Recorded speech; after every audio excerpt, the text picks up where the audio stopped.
Hey everyone, welcome in CLAT point. तो चलिए शुरू करते हैं हमारे आज के सेशन को। क्लैट 2022 को आज से 3 दिन है और मे बी आप ये वीडियो 2 दिन बाद देखें, 1 दिन बाद देखें या फिर जब भी देख रहे हैं। मेरा सिर्फ एक इतना सा कहना है कि अब कुछ ऐसी चीजें जो आपको एग्जाम से पहले ध्यान रखनी है वो क्या है, बस मैं जल्दी जल्दी आपके इस आज के सेशन में बताऊंगा। तो चलिए फिर शुरू करते हैं। देखो, सबसे पहले ना एक बहुत इंपॉर्टेंट चीज जो मेरे दिमाग में आती है या किसी के भी जो भी इस तरीके के एग्जाम जहाँ पे ओएमआर शीट भरी जाती है वो ध्यान में रखने वाली होती है, वो ये होती है कि नो जेल पेन। अब आप में से बहुत सारे लोग बोलेंगे कि सर जेल पेन क्यों नहीं। देखो, जेल पेन क्या होता है ना, ये इंक जो है ना, जैसे वहां पे गर्मी होगी, पसीना आपको निकल रहा है, कुछ निकल रहा है, तो इंक फैल सकती है, तो आपकी ओएमआर शीट तक खराब हो सकती है। तो मेरा ये सजेशन रहेगा जेल पेन अवॉइड करना है, बॉल पेन यूज करना है। ठीक है, blue and black ball pen, उन्होंने एडमिट कार्ड पे भी यही लिखा हुआ है, तो जिसको नहीं पता है उसके लिए ये था। दूसरा है गुड स्लीप। देखो, बहुत ज्ञानी जो है वो सब ज्ञान देते हैं कि good sleep good sleep good sleep, तो भाई बिल्कुल बहुत जरूरी है कि आपको अच्छी नींद आए। बट अगर एग्जाम से एक दिन पहले अगर आपको रात में नींद नहीं भी आ रही है, किसी कारणवश आप परेशान भी हैं, क्योंकि होता है जब आपके लिए कोई दिन बड़ा होता है आपको नींद नहीं भी आती है, और अगर नहीं आ रही है ना, डोंट वरी, आपके तरह बहुत सारे लोग हैं। कोई बात नहीं, रेड बुल पीना, एग्जाम दे देना। बात समझ रहे हो? नींद आ रही है, बहुत अच्छी बात है, पर अगर गुड स्लीप नहीं भी हो रही है ना, तो सुबह से आपको हताश नहीं हो जाना है कि भाई मैंने तो गलत कर दिया, मुझे नींद ही नहीं आई, मेरा पेपर खराब हो जाएगा। ऐसा कुछ भी नहीं है। बहुत लोगों के साथ ये हो रहा होगा।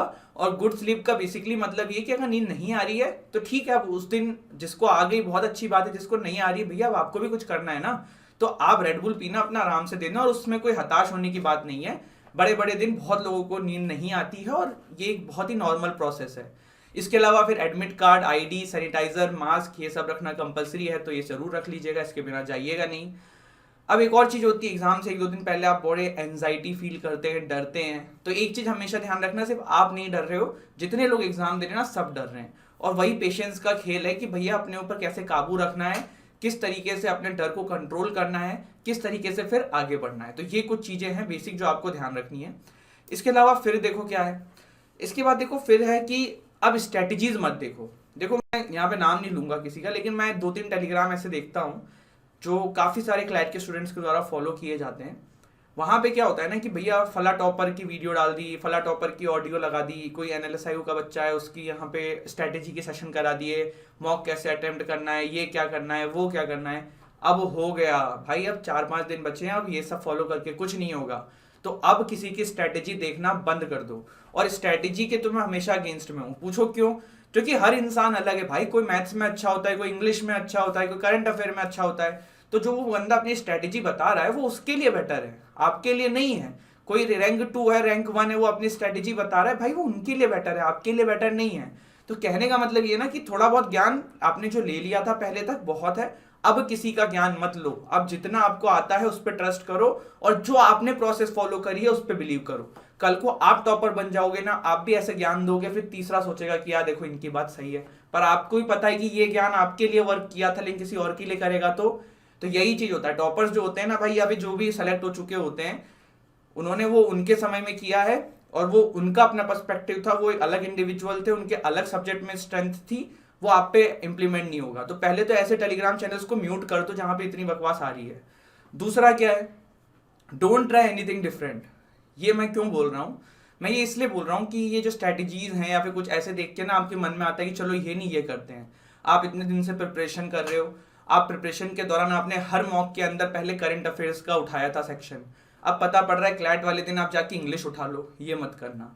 देखो, सिंपल सी बात है, कभी कभी ना ऐसे तुक्के लगते हैं, 99% पॉइंट आपको सेम चीज करनी होती है, कंसिस्टेंट रहना होता है। तो जो आपने आज तक किया है, जो आपने डिसाइड करके जा रहे हो कि पहले मैंने ये सेक्शन अटेम्प्ट करना है, पहले मैंने ये सेक्शन अटेम्प्ट करना है, वही करो। और दूसरी चीज, सेक्शन पहले आपको अटेम्प्ट वही करना चाहिए जिसमें आपकी स्ट्रेंथ हो, जिससे कि आपको जो है थोड़ा सा कॉन्फिडेंट फील हो। तीसरा क्या है, अवॉइड फाइट्स या फिर इस तरीके की चीजें, क्योंकि मूड खराब हो जाता है ना, तो फिर टाइम वेस्ट हो रहा है, वो मतलब नहीं है। ठीक है। और एक और मेरा सजेशन है कि मॉक देना बंद कर दो। जितना दे दिया ठीक है, अब मॉक्स मत दो। अब अपने रिवीजन पे फोकस करो अच्छे से, और जितना रिवाइज कर पाओ उतना बेटर है। ठीक है। देखो, एक वो कहावत है ना कि मुझे तुम्हारे उस मूव से खतरा नहीं है जिसकी तुमने एक बार प्रैक्टिस करी है जो कि नया है, मुझे तुम्हारे उस मूव से खतरा है जो तुमने 1000 बार प्रैक्टिस करी है।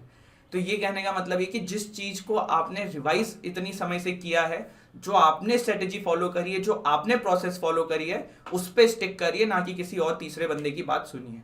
तो आई होप गाइज आपको सेशन यूजफुल लगा हो एंड आपको पता है कि क्लैट पॉइंट आप लोगों के लिए सबसे पहले आंसर की लाने की कोशिश करेगा। 5:15 पे जो है हम आंसर की रिलीज कर देंगे क्लैट पॉइंट के इसी यूट्यूब चैनल पे। जुड़ जाइएगा, पेपर 4 बजे खत्म होगा, 4:15 बजे तक आंसर की आपके यहाँ पे अपलोड हो जाएगी। Thank you so much guys, जय हिंद जय भारत।